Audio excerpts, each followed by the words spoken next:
Support for the BowHunterPlanet Podcast is presented by DEADDOWNWIND, TINKS, Shadowhunter Blinds, Burris Optics, DEADRINGER, The Grind, BowHunter Archery, Element Outdoors, Reveal Cellular Camera, HHA and HHA USA, Black Eagle Arrows, Cobra Archery, CAMPCHEF, Novix Outdoors, and caffeine support provided by Deer Camp Coffee.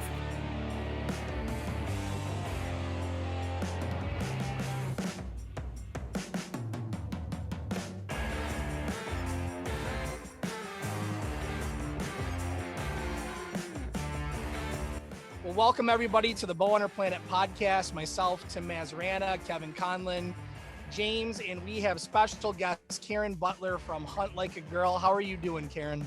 I am doing fantastic.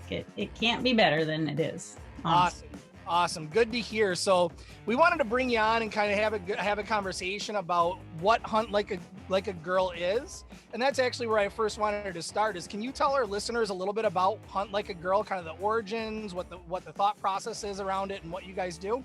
Yeah, sure. Well, of course, you know, I'm the president and founder of Shoot Like a Girl, and we introduce women to shooting Shoot sports. Like a Girl. I keep saying Hunt Like a Girl. It's right on my screen too. My fault. It's okay, because we actually just started an arm Hunt Like a Girl, and I thought that was great segue. Like, I was like, hey, this is a perfect segue. Awesome. Shoot Like a Girl, we introduce women to shooting sports. And I started the company in 2008, and we had our first event at the World Archery Tournament in Las Vegas in 2009. And it was just an incredible event. The goal is that if we can introduce women to shooting, that they will love it the same way that I loved it when I first started, and that they'll join it. And to date, I just did the numbers, we've had like 26,092 women through our program since the company started. And we started out with a little mom and pop, you know, I had a rickety rack of bows and a target, and ladies would come and shoot, and it was great. And now today we have a semi-tractor trailer that houses a mobile simulation range for firearms and then a live fire archery side. And we are partnered with Bass Pro and Cabela's, so we get to go to Bass Pro and Cabela's all over the country and introduce women to shooting, which is all that we do. I mean, it's a great thing. No, that is absolutely awesome. We do actually talk a lot internally about how, you know, because we engage, our purpose is to bring communities together. You know, obviously we focus on the bow hunting aspect of the sports world, but it is hard to get women involved. I think, you know, there's a lot of misconceptions about what women can and can't do within the hunting industry. And man, you guys are really bringing that to the forefront, which is just absolutely awesome. Yeah, thanks very much. So, what we find a lot of times, it's just a different way that we talk to them. So we have an all-female team of instructors and coaches. We use archery coaches, and we'll stick with archery since you guys are, you know, BowHunter Podcast. And I started archery, so kind of different than most people in shooting sports. I started out in archery and then added firearms. I prefer to shoot my bow. I prefer to hunt with a bow, but it's you just can't beat that. You guys know that, right? Like, absolutely. That feeling of getting so close to nature, and everything you do is really dependent. Your success is dependent on yourself. But the thing with women is a lot of women feel like they can't pull a bow back because our great loved ones that they say, here, try this, honey. And, you know, they can't pull back a 70-pound bow, or they help them pull it back and it's a 30-inch draw and they shoot it and they whack their arm and they're not happy with that success. And so when I first started, that was the whole point of Shoot Like a Girl. We focused primarily on archery for the first 4 years, and our bows are set to about 33 pounds and 25-inch draw length and shorter.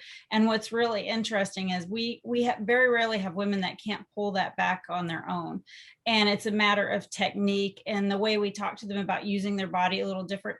It's not by any means the textbook way to pull a bow back, but it helps them accomplish the task so that they get that confidence that it's something they could do if they want to.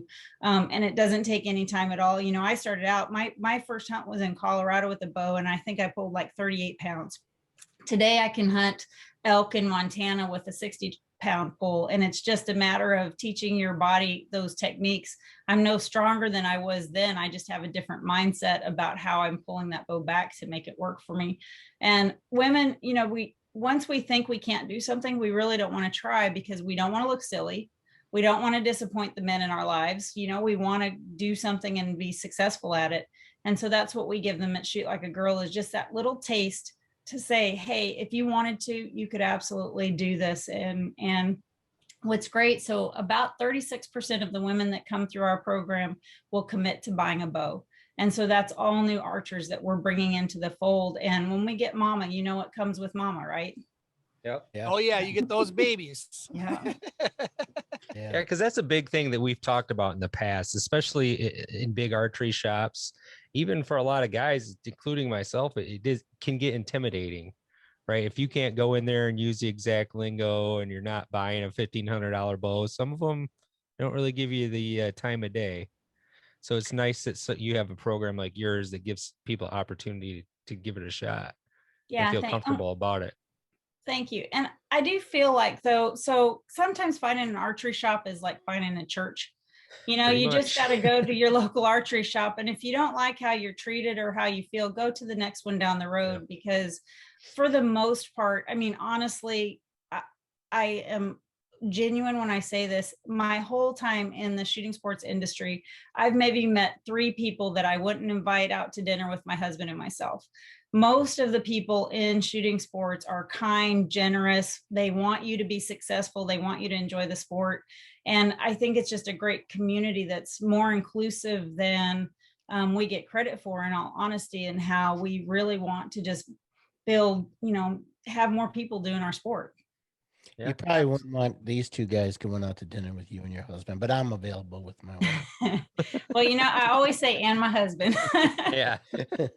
One of the things I wanted to talk about, mention is, so it's really interesting. You talk about how the women have to adjust to do the, different type of pull and stuff, which is great. But one thing I've noticed is, I've been around a little while, is the equipment has changed so much that it really is conducive to anybody being able to pull these bows with the let off they have. And you don't have to pull 60 pounds to take a deer down. Nowadays, these bows are so efficient. I mean, you could pull a lot less and just still be accurate and deadly. That's right. I mean, the biggest thing with archery is accuracy. So like I said, I started out hunting at such a lightweight compared to what I hunt with now. And I was successful, but I was accurate, and I practiced a lot at being accurate. And I think any responsible hunter will go out and do the hard work and practice to make sure that they're making those good ethical shots. And then of course I had a lot of cases where, I didn't ever take the shot because I wasn't certain of it. And I think that's where, it still haunts me at times. But you know what? That shows you're a real hunter, though. Yeah. It still haunts me. I can close my eyes and see that elk like standing right there. And it's like, come on, like, really? I'm a very green hunter. I still say, my husband will tell me, you're more experienced than you give yourself credit for, but I self-taught. So when I started hunting, my husband, we weren't even married yet then. And then when I got married, my husband's a Marine and he was deployed a lot. And so I literally watched shows and would find people that would let me go on their land and hunt. And I just made a lot of mistakes and kind of taught myself. And I took some guided hunts as well.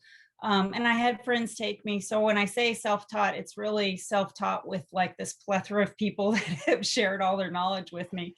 But I had this elk come, and I'm sorry, I'm detouring on an elk story. I know you want to talk about hunting like a girl. Oh, That's fine, please. I had this elk come, and we had set up, and of course the elk didn't cooperate and come where we thought he would come. And he popped up over the hill and he was walking straight at me. And all I kept thinking was, I'm going to get gored by this bull. Like, I am going to get gored to death. And so I did what anybody should do, I guess. I sucked in my stomach and tucked my hat down thinking, okay, please just walk by. Please just walk by. And he boogered about 4 feet from me, and he turned and he went and stood. Well, first off, when he was coming straight at me, I had no idea, is there a kill shot in that? Like, I wasn't experienced enough to know what my options were at the time. And then when he finally did stop, I pulled back, and I had walked, I had moved, I had collapsed my draw and redrawn. And I finally get to a point where, okay, I'm settled into a shot, and he's standing perfectly broadside at me. And there was a little tree limb just right down his kill zone. And I mean, it probably was only like a little, 4-inch tree. And I didn't take the shot. I just couldn't. Like, I was like, oh, it still haunts me today, because I know I could make the shot in perfect conditions, but I don't know that I would have made the shot with all that I had just experienced in the adrenaline. But yeah, those kind of things haunt you. No, but I think that's important, because I think that's one of the big hurdles for a lot of hunters. Whether you're a woman and you're shooting, or whether you're a man and you're shooting, it's confidence, right? It's having that confidence to know what you can do with that weapon, and it is a weapon. And when you're using a weapon, you want to have confidence that the end result that you're going to have is the expected result that you're planning for, right? So I'm very much similar to you in regards to really kind of being self-taught. And I've learned by a lot of mistakes, and I probably didn't take shots that I could have, but didn't, because I'm waiting. We call it sometimes buck fever, in regards to, like, you just get really excited and kind of overwhelmed. But at the same time, there's that confidence level about all of that, which is what I absolutely love about what you're doing, is trying to bring in a mentor kind of way, that confidence that other people can shoot, not only archery, I know what we talked about, but you guys also do firearms, right? Yeah, we do firearms. So we do handguns, and we just started Hunt Like a Girl, which is really what I thought when you started we were going to talk about. So I survey every woman that comes through our program. So we've sent out 26,000 surveys over the course of our history, and 33% of women, typically it sometimes runs a little lower, sometimes a little higher, but mostly 33% of the women that go through our program say they don't hunt but want to. And I'm just like, well, why are they not? Like, what are the barriers to entry that they're following? That's a great question. And most of it is they're just don't know anyone that hunts, or they don't have the opportunity, or they don't know how. And so this year, with our friends at Beretta and with our friends at Bass Pro and Cabela's, we're kind of doing these Hunt Like a Girl trips, where the one we did with Beretta, it was a no cost for the participants. And so we took new hunters at no cost, and we took them turkey hunting, and we took people from our staff, and we were kind of the mentors / guides, if you will, taking these ladies out to turkey hunt for the first time. And then we did one with Bass Pro Shops and Cabela's as part of their VIP club experiences. And we're doing 3 of those a year, different hunts, where we'll take women out. Some of them have hunted before, but some of them are new to that species, or some of them haven't had the opportunity to hunt. And we're going to introduce them to hunting, and just kind of show them that it really is, it's a great thing to do with your family. Like, I don't know about you all, but my best time with my husband is sitting in blind where neither one of us say a word. Like, we leave that blind feeling like, okay, we're good. My wife would prefer it that way. Yes. Yeah, it's just awesome. And then, not only that, it's just that confidence of being able to do it and ask they're not even silly questions, but ask questions that you don't maybe feel comfortable asking your loved one. Like, what do I do if I have to go to the bathroom? What do I do if I have this? What do I do? It's just a comfort zone of having other women that were kind of like cheerleaders. And I don't know, because I've never been on an all guys hunt. I mean, I've been out hunting with the guys, but we're really become like cheerleaders for each other. We want each other to be success. And there's not a competition of who gets the biggest trophy, who got the longest beard. Like, you didn't even hear that with these ladies, like who got the best bird. It was all about, did you get a bird? That's so cool. Even one of our clients took a Jake, and there was no Jake shaming. It was all about the experience and having that success. And it just really, it's such a great opportunity to take women hunting for the first time and really give them that experience. And I go back and I'll tell you why I started. If I'm talking too much, you guys can shut me. No, absolutely. Go ahead.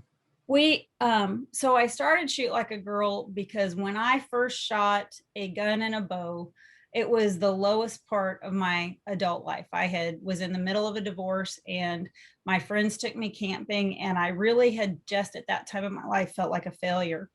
And they introduced me to shooting, and I remember shooting a rifle. I can't remember what kind it was, but I shot the Gatorade bottle, the little cap came off, and I just kept drilling the little orange cap. And every time I did, I had this feeling of, I feel good about myself. I feel good about myself. Yeah.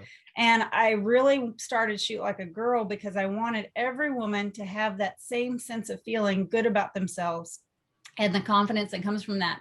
And Hunt Like a Girl is really that same experience. So when I started hunting, and it's kind of a progression, I think, for most shooters, you start out maybe competition shooting, you start hearing the stories about people hunting, and you want to eat, you want that food and that experience. And so when I started talking about Hunt Like a Girl, it really is, the harvest is great. I put a lot of pressure on myself to help these ladies get harvest, but that really wasn't the point. The point was the experience. And having that time, women, men too, honestly, we're all so busy anymore. We are so busy. Our roles have kind of changed. Women said, we want to have everything that men have. We want to have high paying jobs. We want to be the president of the PTA. We want to be the president of our local police, whatever it is, we want to do it. We want to do it all. But we didn't really give up a lot of traditional roles either. We still primarily are the ones that take our kids to the doctor, the dog to the vet, do the grocery shopping, etc. And it's not typically true in all homes, but there's a survey out that talks about how women just are so busy that the number one thing they want is quality time.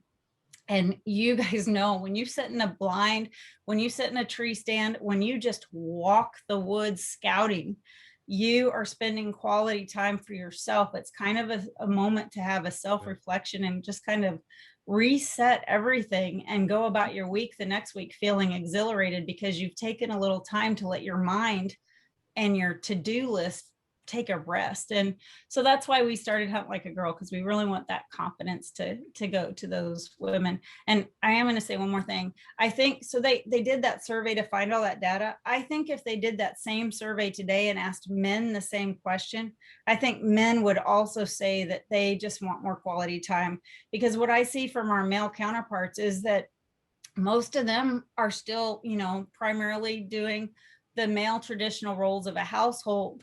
They're also working, but they've also taken on additional duties that didn't used to be man's role. They're helping with the dishes, and they're helping with the cooking, and they're doing more and more until you've got two people in a family that they're just tapped out because all they're doing is chores, and they're not having that quality time. And that's what hunting and shooting sports can give you, is really that quality time just for yourselves and your family to enjoy life. No, yeah, you really hit it on the head for me. I mean, a lot of the times it's not really even about the hunt.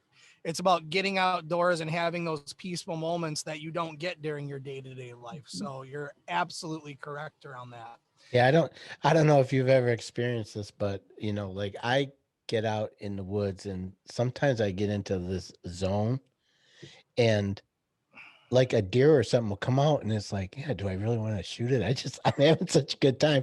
I know it's going to mean work if I got to do that, but I'm just saying that it's not all about, like killing an animal or whatever.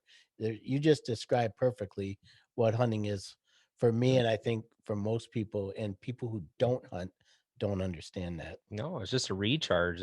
We spend the whole year just waiting for May to turkey hunt and get out a few times, and then the fall. Because the fall's really all I look for all year. It's my Christmas, right? Yeah. And I get it, and I totally recharge and forget about what happens at work and just relax. Yeah.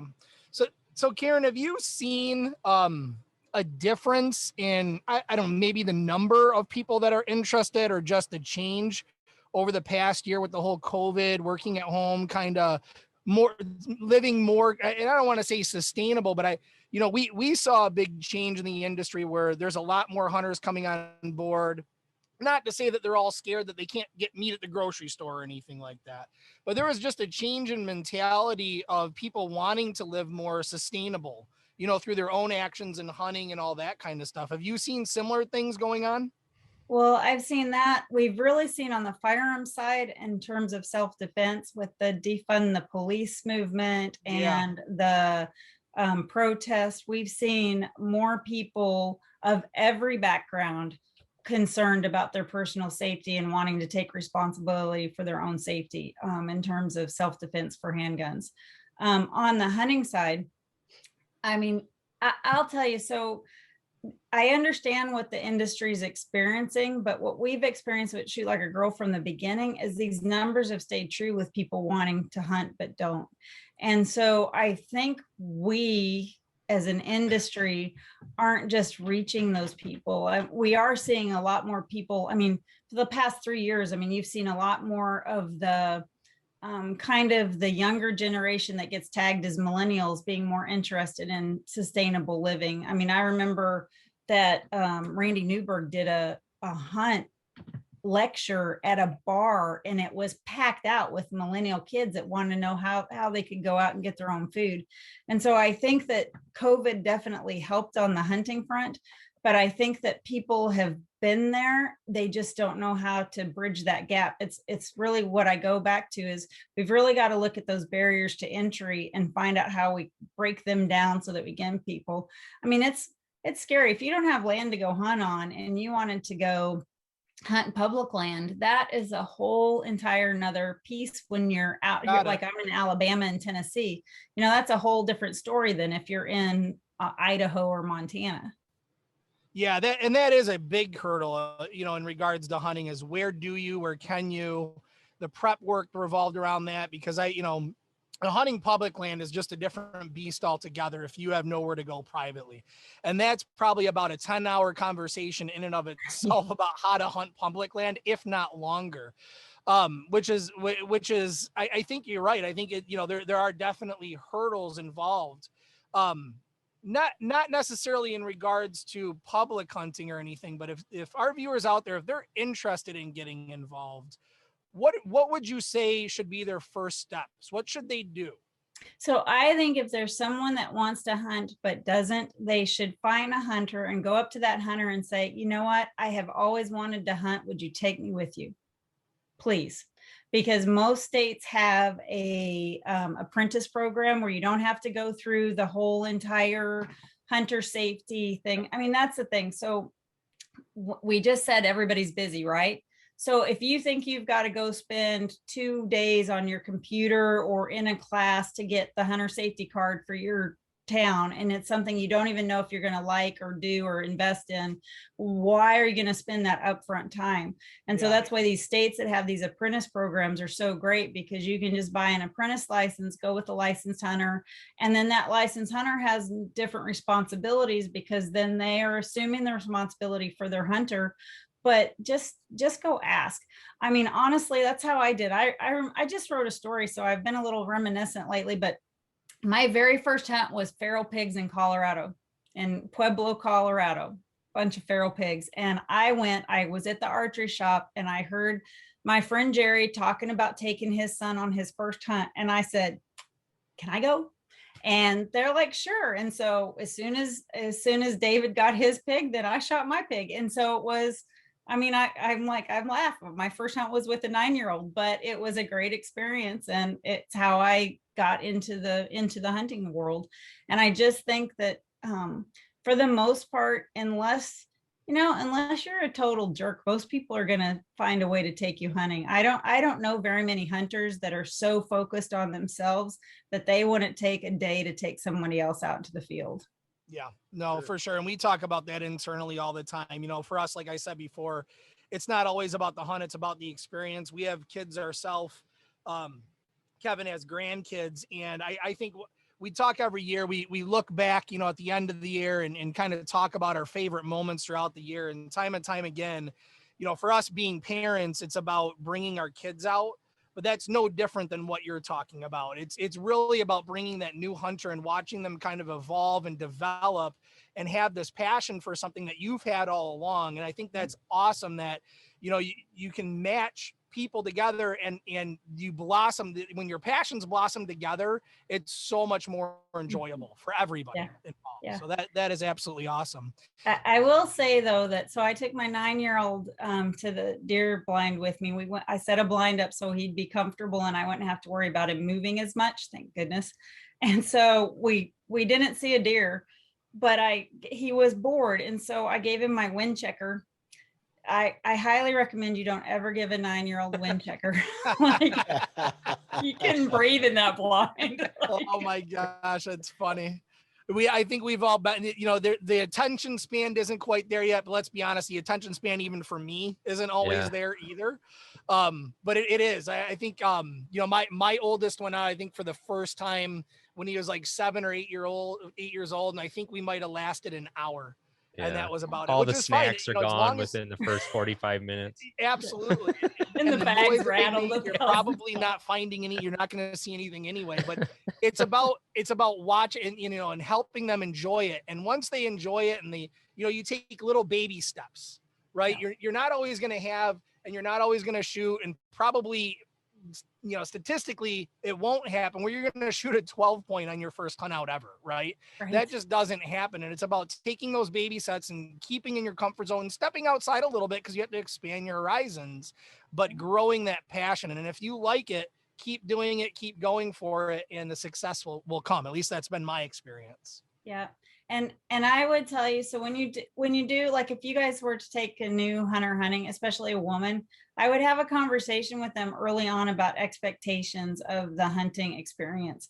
And so, you know, there's a joke by, oh my gosh, one of the comedians who takes his wife hunting, and she's got her purse in her heels, and she's like, "Oh, shoot the deer." And it's a very funny, it's a funny joke, but it is, it's kind of realistic too, in a regard, because if you as the hunter don't tell that new hunter what the right and left limits are in terms of making noise, of walking to the blind, of sitting still, like in a turkey blind when you have new hunters, you know, all of those things, you really have done a disservice, because they're not going to have a good experience, because the person that you're taking hunting is putting pressure on them to do good for you, where you're putting pressure on yourself to do good for them. And it's a kind of interesting segue when you really are trying to take someone hunting for the first time. So just make sure you talk about expectations way before the day that you walk to the blind, so that they know, or the tree stand, or wherever you're hunting.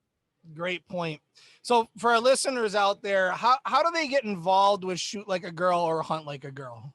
Right. So shootlikeagirl.com. So we are not a membership program. We're a for-profit business. Allegedly, I always tell people, we're basically event marketers. And so we go out and market all of the products out there. Like our trailer has a gun bar. We call it our gun bar.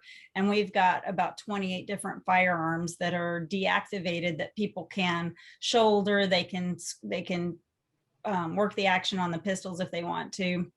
And then, so shootlikeagirl.com. We really need help on Instagram. We're stuck in an Instagram algorithm. So we're SLG Inc. 2 on Instagram. You know that one. Yep.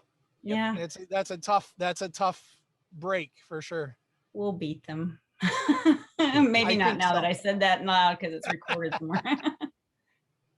We say it all the time. Yeah. And then so there's an event calendar. calendar. Yeah, sorry. So there's an event calendar on your website. They can see where you're going to be. And okay. Yeah, we're in Lawrenceville, Georgia in a couple weeks.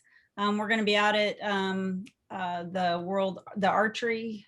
What is it? The Total Archery Challenge in Park City, Utah. We'll be out there with Rocky Mountain Elk Foundation in July. I'm looking forward to that. And then we do about 20 stops a year. So we're all over the country. We stay south in the winter and we head north in the summer. And are you coming to Michigan? Not this year. We will next year though. Yeah. Okay. Awesome. When you do, let us know. That's where our hometown is. We'd love to help out and support you guys. I think what you're doing is so super important to bring new hunters in, and the focus that you guys have, the mentorship that you guys are providing, and just the knowledge, right? The confidence build that you're giving to everybody. You know, I can't commend you enough. Thank you so much. Well, thank you guys. I appreciate you guys taking time to chat with us about Shoot Like a Girl and Hunt Like a Girl. Hey, one other thing I'd like to say, because I read your bio and stuff, and I'd like to thank you and your husband for your service to our country. Oh, especially in light of yesterday's holiday and stuff like that. It's awesome. Yeah, thank you. So my mom is a Gold Star family member. Her dad was killed in World War II. Our son is currently deployed. And so I appreciate that. And honestly, it's just part of what we do. But we do appreciate your thoughts. Thank you. We appreciate It's you so guys selfless. doing It's amazing. Yeah. Thank you so much, Karen. And thank you for joining us. We can't wait to hear about your success this year. And when you come to Michigan next year, maybe meeting in person. So thank you so much for joining us tonight. All right. You guys take care.